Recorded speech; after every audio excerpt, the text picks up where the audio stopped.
Hello sa inyong lahat. Kamusta pa kayo? The heart of godly mother, ang puso ng isang makadiyos na ina. Pagbasa sa kasulatan, Proverbs 31 verse 25 to 30. May taglay siyang lakas at dangal at hindi siya natatakot sa hinaharap. Matalino siyang magsalita na may kagandahang loob.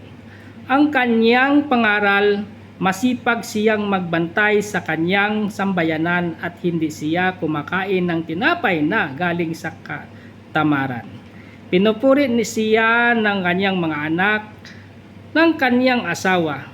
Sabi nila, marami ng babae ang kahanga-hanga, ngunit ikaw ang pinakamaganda sa lahat.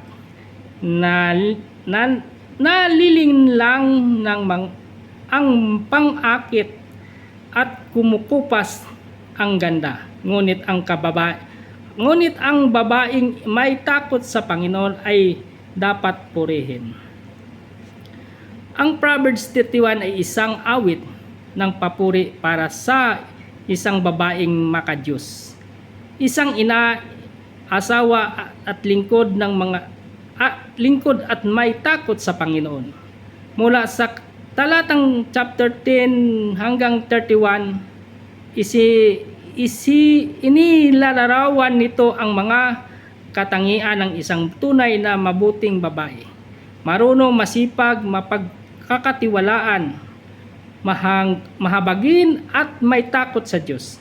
Ito ang isinulat hindi lamang para magbigay ng inspirasyon sa mga kababaihan, kundi upang ituro sa lahat kung paano ang kabanalan na dapat makita sa buhay. Hindi lang sa panlabas kundi mula sa puso. Sa mga huling talata ng 25-30, makikita natin ang puso ng isang tunay na makadiyos na ina.